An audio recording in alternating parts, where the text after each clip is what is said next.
Assalamualaikum warahmatullahi wabarakatuh teman-teman. Perkenalkan nama saya Taufikur Rahman, saya dari kelompok 4. Di sini saya bertugas sebagai moderator dan selanjutnya saya akan memperkenalkan anggota-anggota saya dari kelompok 4. Siapa saja anggotanya? Saksikan terus video ini. Halo teman-teman, perkenalkan nama saya Ita Nurmalita, kelompok 4 dari jurusan manajemen semester 2 akan menjelaskan mengenai kutipan. Assalamualaikum warahmatullahi wabarakatuh. Perkenalkan, saya Abdul Aziz Mashkur dari kelompok 4 semester 2 jurusan manajemen. Saya akan menjelaskan pengertian notasi ilmiah. Assalamualaikum warahmatullahi wabarakatuh. Perkenalkan, nama saya Muhammad Raihan. Saya dari kelompok 4 jurusan manajemen semester 2 akan menjelaskan mengenai jumlah teknik-teknik notasi ilmiah. Assalamualaikum warahmatullahi wabarakatuh. Perkenalkan, nama saya Parman, jurusan manajemen semester 2 yang akan menjelaskan tentang footnote atau catatan kaki.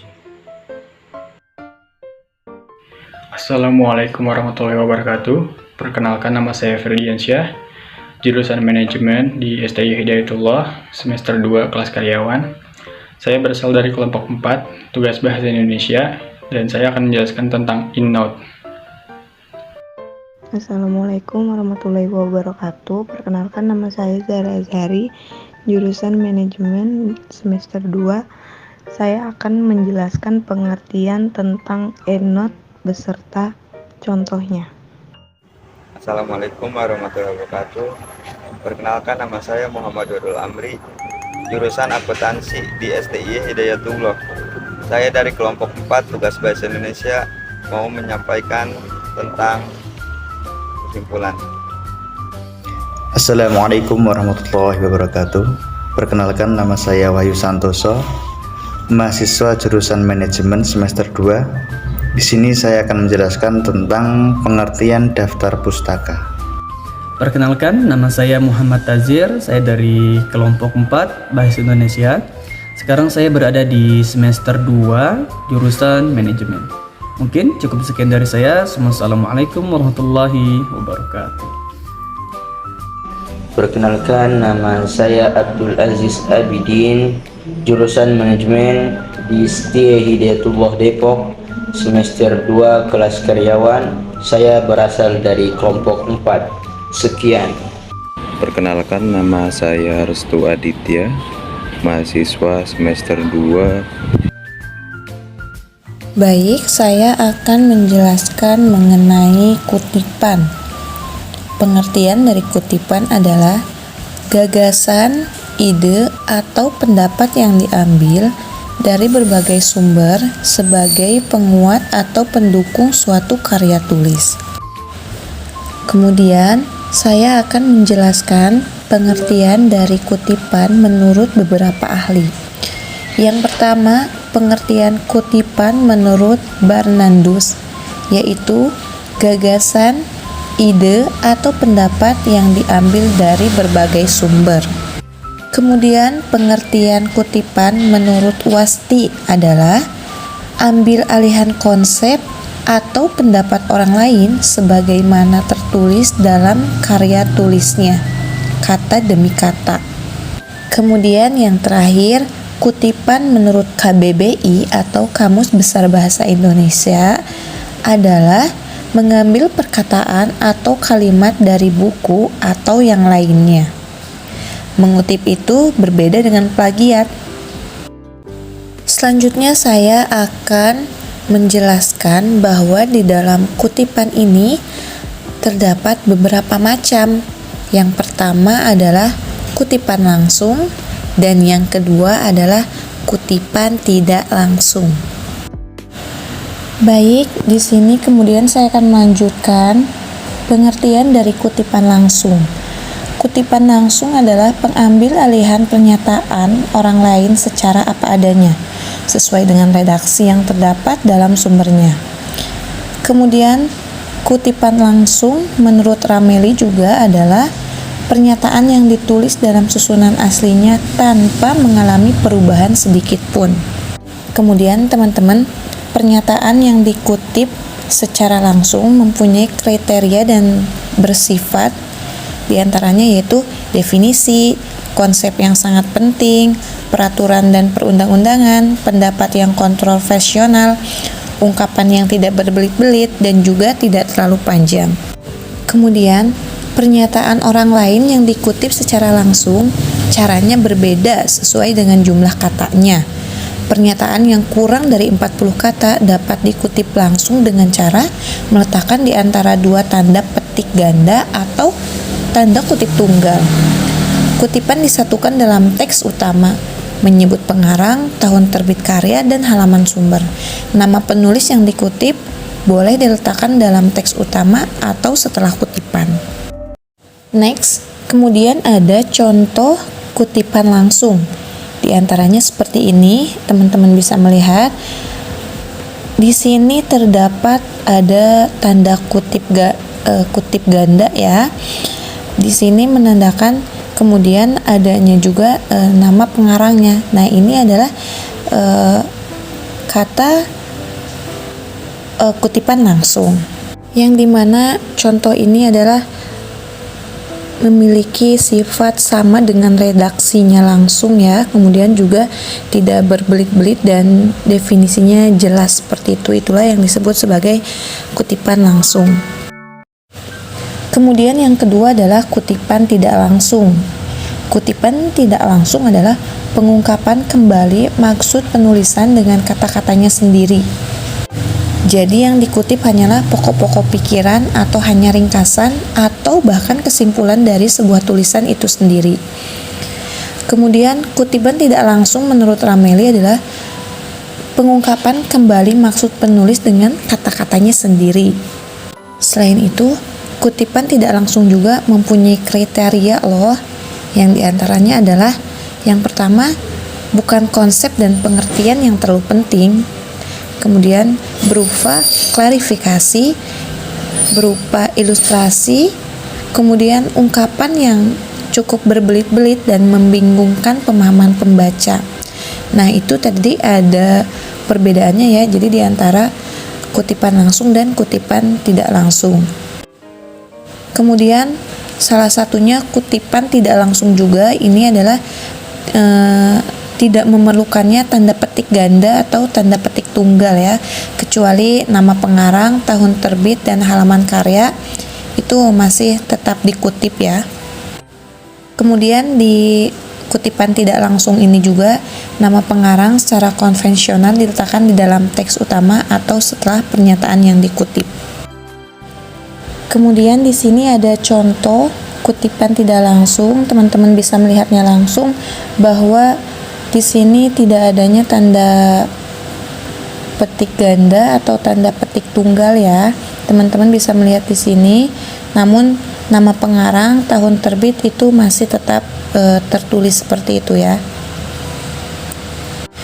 Kemudian contoh ini juga adalah contoh di mana bahwa kutipan ini tidak asli dengan redaksi aslinya, namun ini pernyataan yang memang dikutip secara tidak langsung yaitu atau diringkas ya. Footnote, catatan kaki. Footnote adalah catatan pada kaki halaman untuk menyatakan sumber kutipan, pendapat, buah pikiran, fakta-fakta atau ikhtisar. Catatan kaki biasanya berisi nama pengarang, judul penerbit, tahun terbit, dan nomor halaman. Footnote pada setiap bab diberi nomor urut, mulai dari angka 1 sampai dengan selesai dan dimulai dengan nomor 1 lagi pada bab-bab berikutnya. Baik, saya akan membacakan teknik-teknik notasi ilmiah diantaranya. Yang pertama, footnote. Yang kedua, innote. Yang ketiga, endnote. Dan yang keempat, daftar pustaka. Footnote, catatan kaki. Footnote adalah catatan pada kaki halaman untuk menyatakan sumber kutipan, pendapat, buah pikiran, fakta-fakta atau ikhtisar. Catatan kaki biasanya berisi nama pengarang, judul, penerbit, tahun terbit, dan nomor halaman. Footnote pada setiap bab diberi nomor urut, mulai dari angka 1 sampai dengan selesai dan dimulai dengan nomor 1 lagi pada bab-bab berikutnya. Singkatan dalam footnote catatan kaki. Singkatan dari ibidum artinya sama dengan di atas. Untuk catatan kaki yang sumbernya sama dengan catatan kaki yang tepat di atasnya, ditulis dengan huruf kapital pada awal kata, koma, cetak miring, koma, diikuti titik, koma, diikuti koma, kemudian diikuti nomor halaman. Contoh, Badudu, koma, Cakrawala, Bahasa Indonesia, koma, buka kurung, Jakarta, titik 2, Gramedia, koma, 1994, tutup kurung, halaman 63. Singkatan dalam footnote catatan kaki. Singkatan dari logo citato, koma, artinya tempat yang telah dikutip.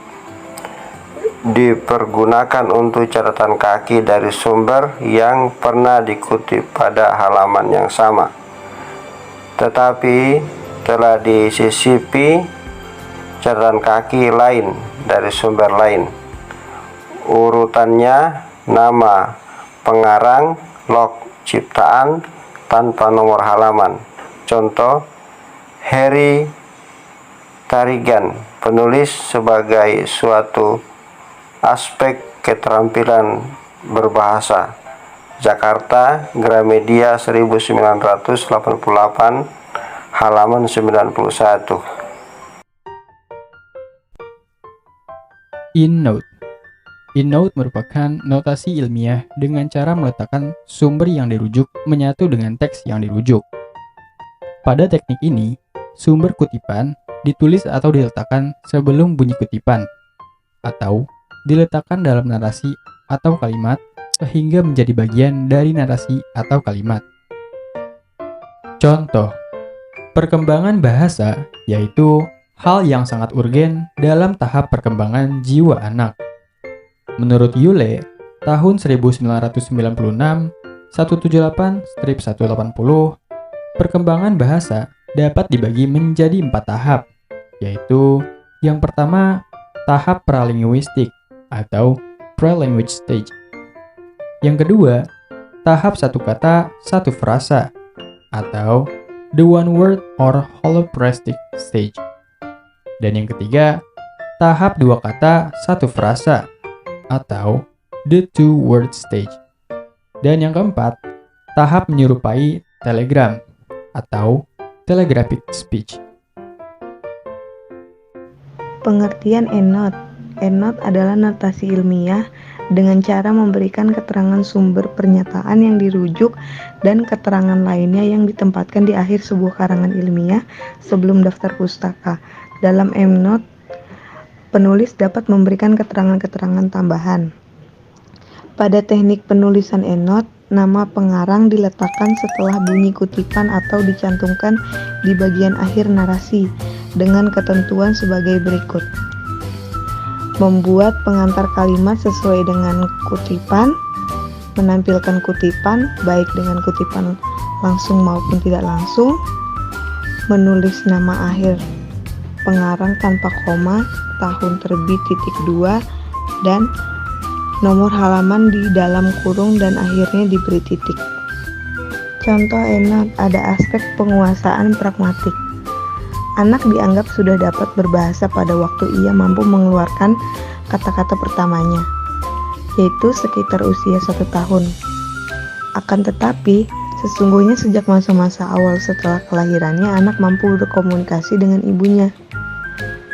Demikian juga orang-orang dewasa di lingkungannya pun memperlakukan anak seolah-olah sudah dapat berbicara.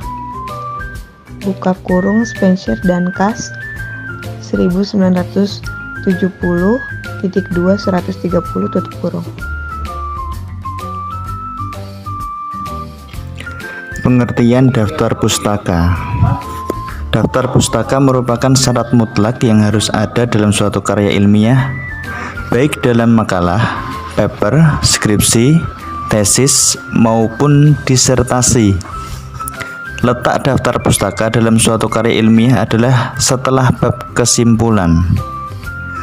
Daftar pustaka ditulis secara alfabetis sesuai nama-nama pengarang atau lembaga yang menerbitkannya. Adapun urutan penulisan daftar pustaka adalah sebagai berikut: nama penulis, titik tahun terbit, titik judul buku yang diberi garis bawah putus-putus atau dicetak miring, titik kemudian koma, tempat terbit buku, titik 2, nama penerbit. Contoh: Arsyad, Azhar, titik 2001, titik dasar-dasar penguasaan bahasa Arab, titik Yogyakarta, titik 2, pustaka pelajar Afsud, titik. Jika tidak terdapat nama penulis dalam buku tersebut, yang ditulis adalah nama lembaga yang menerbitkan buku itu. Contoh: Dirjen Bimbaga Islam, Departemen Agama RI, 1994, Kurikulum Madrasah Aliyah, titik 2, GBPP, Bidang Studi Bahasa Arab, Jakarta, titik.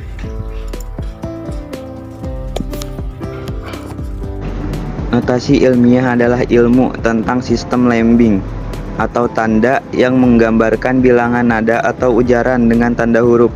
Mengutip adalah sebagai kegiatan pengambil alihan pernyataan seseorang yang disampaikan secara lisan maupun tertulis untuk tujuan ilustrasi atau memperkukuh argumen di tulisan sendiri. Mengutip ada dua cara, yaitu secara langsung dan tidak langsung. Terdapat beberapa teknik notasi ilmiah, diantaranya footnote, endnote, endnote, dan daftar pustaka.